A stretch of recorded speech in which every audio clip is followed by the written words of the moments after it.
朋友们，你们好，我是季安然。今天我要跟大家分享一件让我记忆深刻、思考许久的事。这件事就发生在我工作的机场里。就在不久前，我见到一位60多岁、穿着碎花衬衫的阿姨，在到达区外被执法人员带走。她情绪激动地表示：“我不知情，我真的不认识那个姑娘，只是帮她拿了一下东西。”后来了解到，他帮助一位自称拿不动行李的年轻女孩携带的蛋糕盒内竟藏有违禁物品，依据相关规定，他可能面临严重的法律后果。而这一切仅仅源于1个多小时前，在行李转盘旁，他对一位眼含泪水说行李太重的小姑娘伸出的那份善意。今天我想和大家聊的并非虚构的故事，而是我在20年的工作经历中亲眼所见、亲耳所闻，甚至是我身边同事、朋友曾险些触及的情况。我恳请大家耐心听我说完，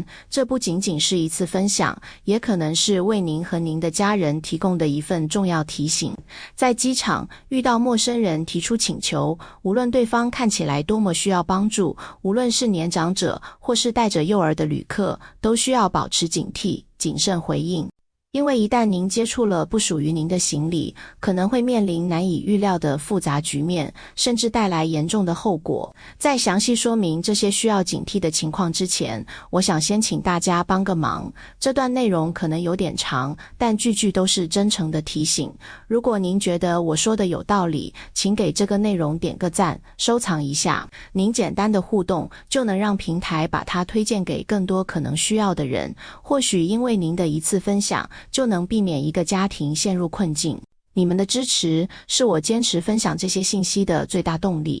好了，我们进入正题。首先，我想说第一种目前较为常见、容易让人放松警惕的情况，可以称为行李超重求助。您可以想象这样一个熟悉的场景：您正在值机柜台前排队，等待托运行李。此时，排在您前面或旁边的一位年轻人，可能是学生模样，看起来朴实礼貌，面带难色地转向您。他可能会这样说：“您好，实在不好意思打扰您，我回国探亲，给家人带的东西多了些，行李刚好超重了一点。航空公司对超重部分的费用收取较高，我有些承担不起。看您的行李似乎不多，托运额度可能有富余，您能不能帮个忙，把我这个小手提袋一起托运了？里面就是些普通的零食特产，没有其他东西，您可以查看，真的非常感谢。”说到这里，如果您表现出犹豫，他可能会立刻打开包口让您看一眼。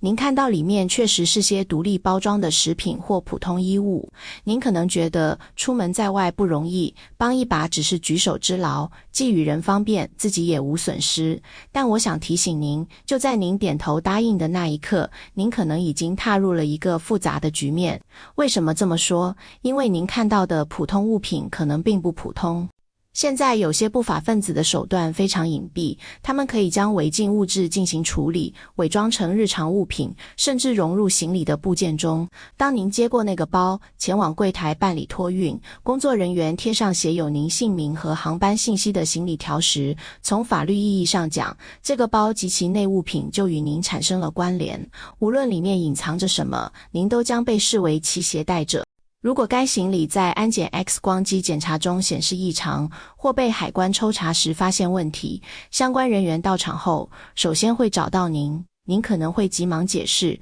这不是我的，是别人让我帮忙带的。对方通常会问，是谁，叫什么，长什么样，现在在哪里？而那位几分钟前还向您道谢的求助者，很可能早已不知所踪。您可能无法提供有效指认，而只要行李条上是您的信息，您就可能被卷入携带违禁品的严重法律问题中。这个罪名在不同地区的法律下后果可能非常严重。我认识一位朋友，为人热心，曾在机场帮助一位手忙脚乱带着孩子的母亲拿了一个奶粉罐通过安检，结果安检设备发出警报。后来检查发现，奶粉罐底部设有夹层，内藏违禁物品。我的朋友当场被带走调查。而那位母亲则在警报响起，众人注意力分散的瞬间消失在人群中。后来虽经多方努力证明他确实不知情，但他仍被卷入漫长的调查过程，事业和生活都受到了巨大影响。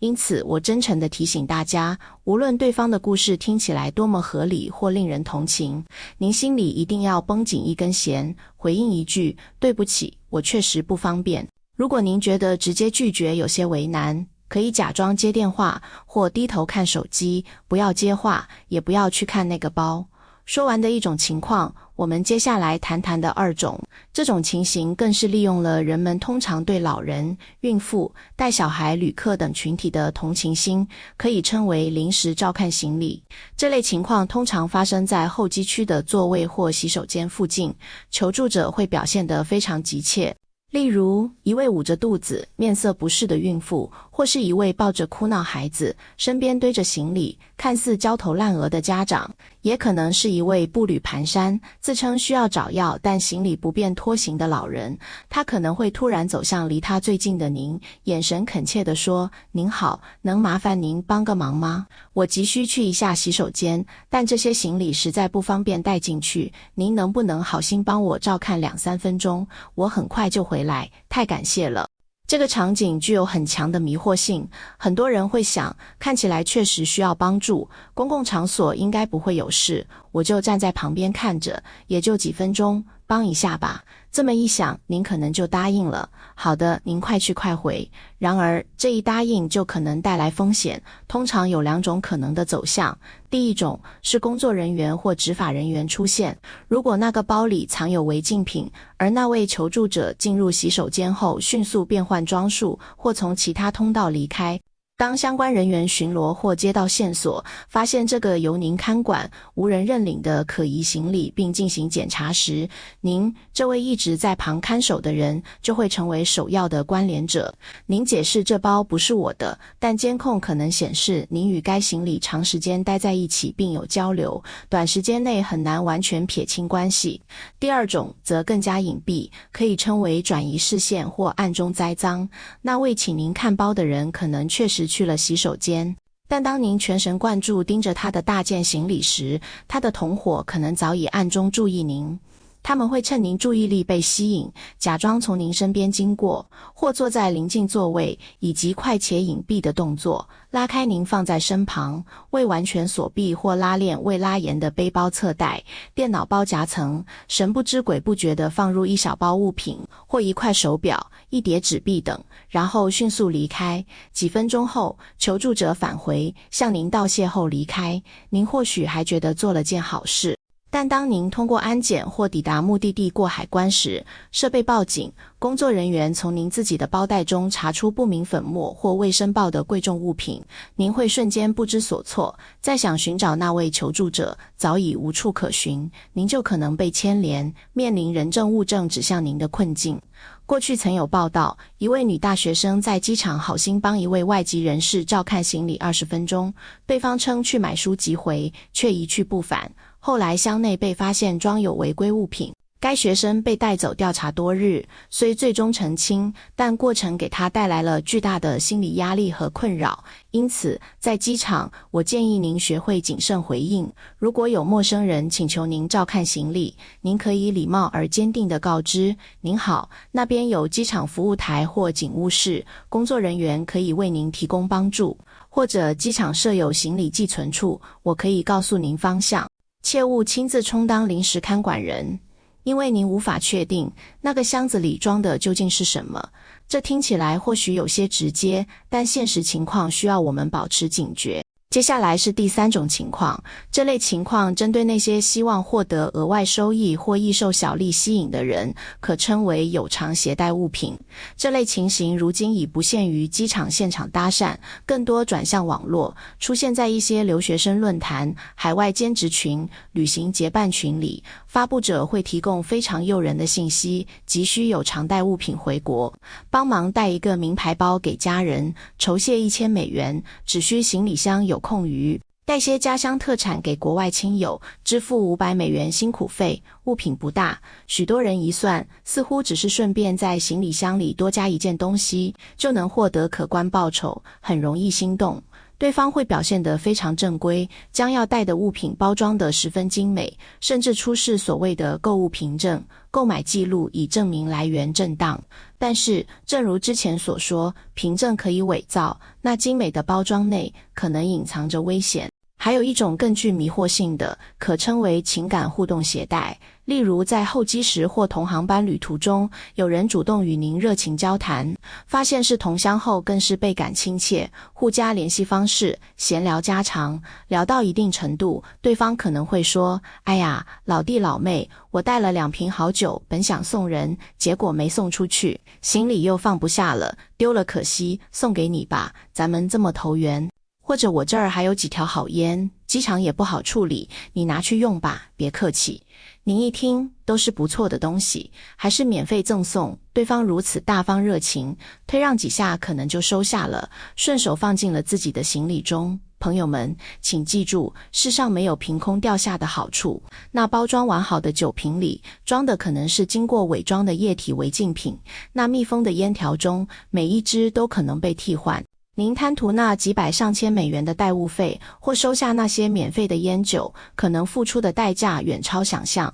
这3种主要情况讲完后，我还想特别强调一点，在机场，我们不仅要做到不轻易助人，还要时刻注意防范被他人设计，这就是我想提醒的防范被动牵连。机场，尤其是客流高峰期，人员密集，您的行李无论是托运还是随身携带，只要短暂脱离视线，就可能被人做手脚。有些不法分子专门在机场寻找目标，他们倾向于选择使用普通拉链锁，侧面有网状口袋或拉链未完全闭合的背包或行李箱。他们会像幽灵般靠近，在您弯腰系鞋带、抬头看航班信息，或在柜台前专心填写表格的片刻，以极快的手法将一小包违禁品塞入您行李箱的夹层或背包外侧的网兜里。他们的计划是，如果您顺利通过海关，他们的人会在出口处跟踪，找机会再将东西取回。但如果您被海关抽查到，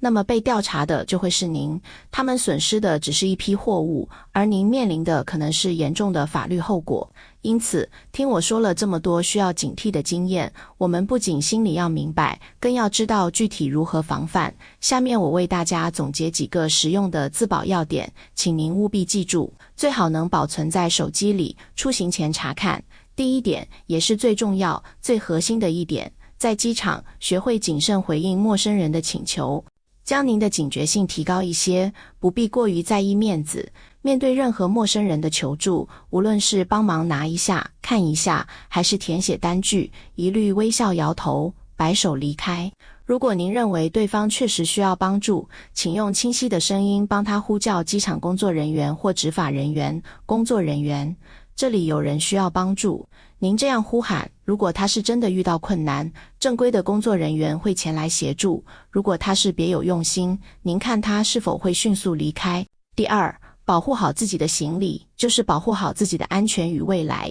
您的行李箱建议使用符合安全标准的锁具，出行前仔细检查是否完好。如果您的箱子比较旧，拉链不太牢固，我强烈建议您不要节省这点费用，去到机场的行李打包处，花些钱，用专用的缠绕膜将您的行李箱紧密包裹起来。不要怕麻烦，也别在意美观，这层包裹膜就是一道有效的物理防护和可见的警示。如果有人试图对您的箱子动手脚，无论是想放入物品还是窃取物品，都必须破坏这层膜，这会留下明显痕迹，而且膜包裹得紧，想轻易塞入物品也困难。第三，时刻保持警惕，注意观察周围环境。在候机区坐着休息时，将随身背包的带子绕在手上，或直接抱在胸前，切勿随意放在身后或旁边的空座位上，然后自己低头专注玩手机。使用洗手间时，无论登机箱还是背包，都必须带入隔间，放在脚边，绝对不要图省事放在洗手池台面或门外。您的行李应始终处于您的视线范围或可直接控制的范围内。第四，如果万一您在整理行李或过安检前，突然发现自己包内多出了一件完全不属于您的陌生物品，哪怕它看起来只是一包纸巾、一个口香糖和一支笔，请记住我的提醒，千万不要直接用手去触碰，不要拿出来查看，也不要试图悄悄丢弃。您应该做的第一件事是立即环顾四周，找到最近的正对您的监控摄像头，然后站到摄像头能够清晰拍摄到您的位置，举起双手，大声告知安检员、工作人员，我这里发现不明物品，请求立即检查。您要明确声明，这件物品不是我的，我不知道它如何进入我的包内，我要求封存该物品并进行取证，您切勿自行处理，一旦您的指纹留在了那件物品上，许多证据将对您不利，您就很难解释清楚了。朋友们，机场是法律执行极为严格的区域，行李在您手中，上面的信息就与您产生了责任关联，尤其前往某些地区，相关规定可能非常严厉，我们努力奋斗，为了家人和梦想。若因一时心软帮人提了行李，或一时疏忽让人在您包中放入物品，陷入法律纠纷将是巨大的遗憾。因此，我今天说了这么多，心情是郑重的。我绝非制造紧张，而是真的目睹过许多类似案例，不希望再看到任何善良的人因此受到伤害。我希望每一位听到我分享的朋友都能把这句话记在心里，在机场保持谨慎，做好防护。在机场对陌生人保持警惕，不对其请求轻易应允，是对您个人安全最大的负责，也是对您家人幸福最切实的守护。下次当您在机场再遇到那种看似需要帮助的陌生人走向您，提出请求时，请您一定要在脑海中回想一下我今天的话，回想一下那位因帮人提蛋糕盒而陷入麻烦的阿姨的经历。即使您可能被对方抱怨或被旁人误解，也请您一定握好自己的行李，坚定地摇头。您这一摇头，避开的是风险，守护的是您自己和家人的平安。好了，今天的话题虽然严肃，但关系到我们每个人的出行安全，再怎么强调也不为过。特别是临近年底，出行高峰将至，各种情况也可能增多。如果您觉得季安然说的这些有一点点道理，如果您也想提醒您所关心的家人和朋友，请您把这段内容分享出去。分享到您的家庭群，告诉您即将出差的家人，告诉您准备出国读书的孩子，让他们知道这不是故事，是需要留心的现实，这不是冷漠，是必要的安全意识。我是季安然，一个工作了20年，衷心希望大家每一次旅程都平安顺利的民航人。感谢您的聆听，别忘了点亮旁边的小星星，关注一下，我们下次再见。最后，真诚祝愿每一位朋友旅途顺利，平安出发，平安归来。